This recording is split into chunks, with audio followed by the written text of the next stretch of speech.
In today's Leeds news, Dorigo praises Gudmundsson signing, Ampadu's contract and impact called out, midweek loan watch, Leeds United and Bradford football development deal, new third kit leak details, and Hull's sporting director outlines Joffy plan.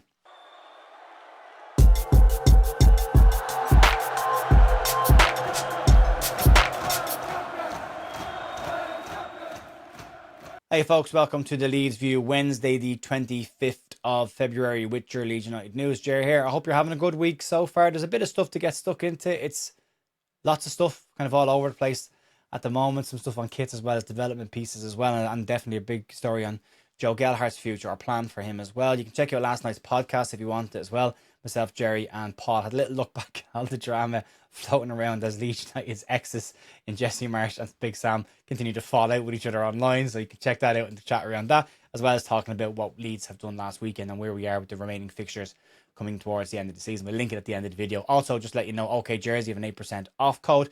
TView if you want to check out the links down below for World Cup shirts heading into a World Cup summer. Outside of that, we'll get stuck into the news and we'll start off with Tony Dorigo calling out Gabby Gudmundsson.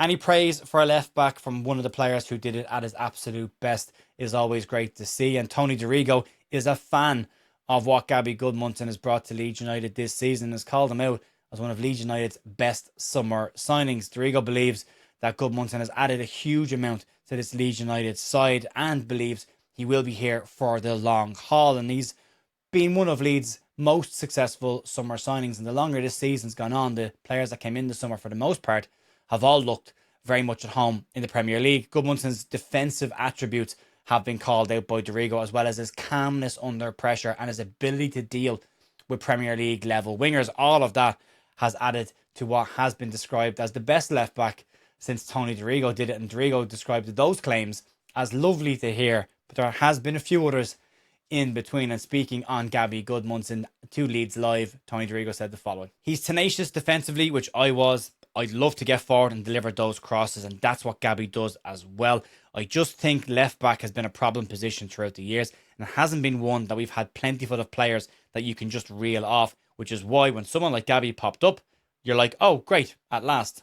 Dorigo said that Leeds needed a left back who could defend against the best Premier League wingers in the division, and that has proven to be the case for the most part this season. He did call out Junior Firpo's impact last season, but said Leeds needed someone just a little bit better in the Premier League this season. He'd like to see more assists from Gabby. I think a lot of us would like to see that as well.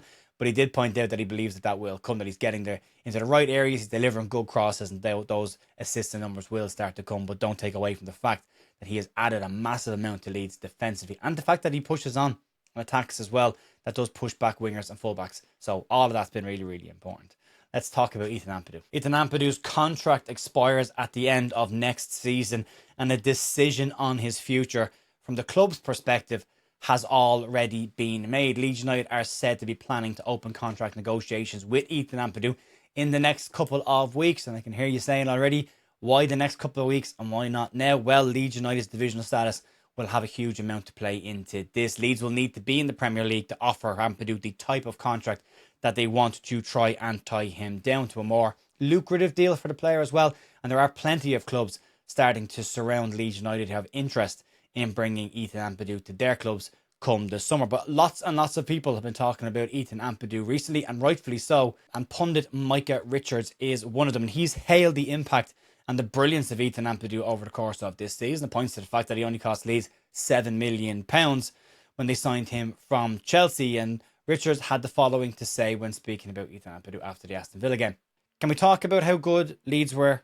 By the way, Ethan Ampadu, oh my word, his energy, his footballing intelligence, his technique. Do you remember when he came through early at Chelsea? When he was coming through there, he was a centre-half. Now he's a central midfielder dictating the play. He has been amazing, along with Stack, who has been really good this season."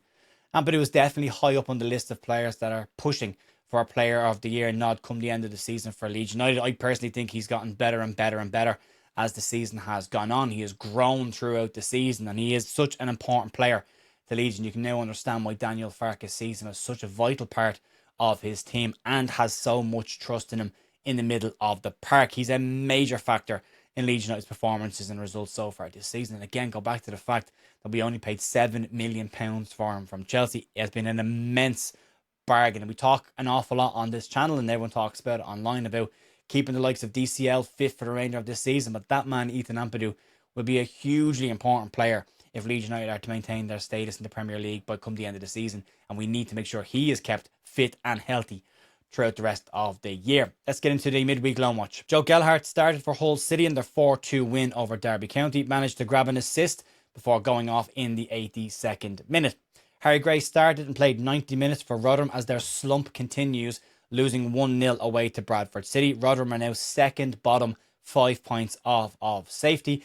And Largi Ramazani picked up the Goal of the Month award in Spain for his volley against Levante, and he's experiencing a little bit of a turnaround at Valencia right now. Let's get into Leeds United partnerships. BEAP Elite Development Centre will host trials for pupils in years 3 to 8 on February 28th and on March 1st. And this event is part of a partnership that they have signed up to with Leeds United to identify and nurture emerging talented footballers in a professional setting. BEAP Executive Director Shahida Rahman said the following on the partnership. We're proud to continue the expanding opportunities for young people through our Elite Development Centre. Partnering with Leeds United allows us to raise standards, inspire ambition, and provide a professional environment where talented players can be challenged and supported. But these trials are more than about footballing ability. They're about attitude, commitment, and giving young players confidence to believe in their potential.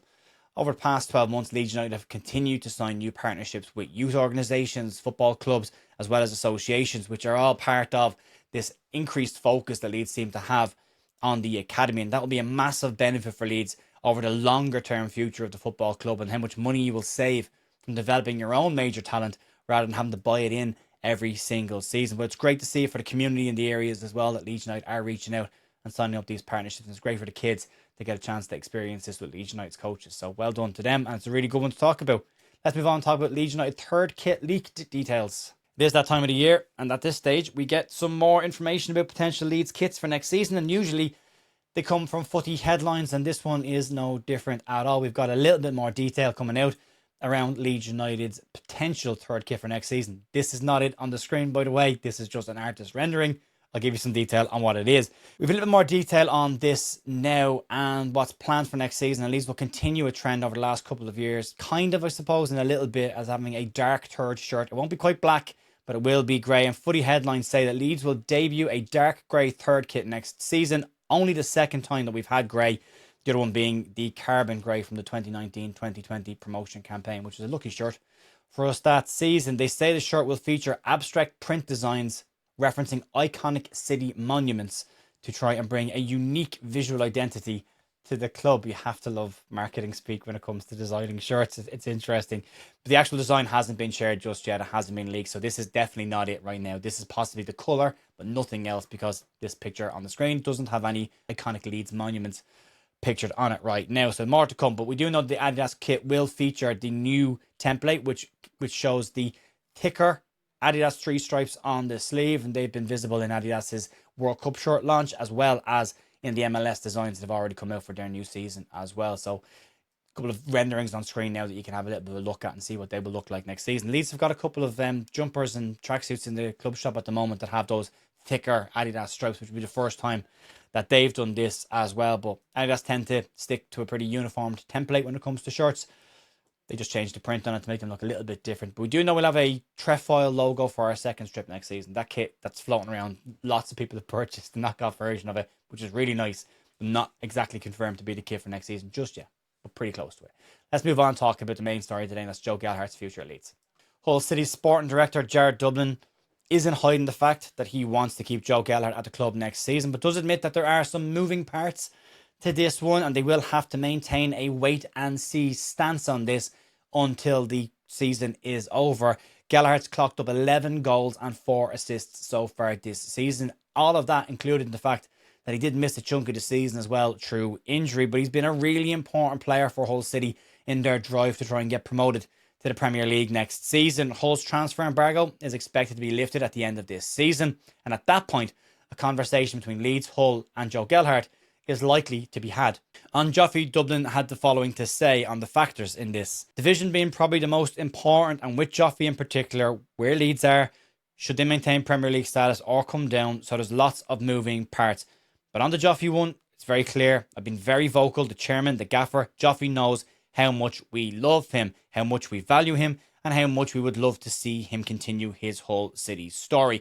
That's case closed on that one. We'll wait and see. He went on to say that Joffy would help them with their longer term ambitions, which is Premier League football, as well as give them one of the main things they're looking to achieve in the short term, which is a stable group of players to help the club to move forward. Their transfer embargo was for 2 windows, last summer and the winter window. They're both gone now, so that embargo is expected to be lifted, and we'll see then what happens with Joe Gelhardt. We know that Joffy pushed to get the move to Hull City. He told his agent that he wanted that move after a good year there last year. He's had a very good spell there this year. He's shown the impact he can have in the Championship, and the player everyone thought was in there when Leeds United signed him in the first place. 14 G&A in a Championship season, when he did miss over a month of that as well, is a fantastic return for any player. He's having a really good, of all the Leeds loanees, he's definitely probably having the absolute best one so far this season. But he is expected to move on from Leeds at the end of the season. He is expected to be sold.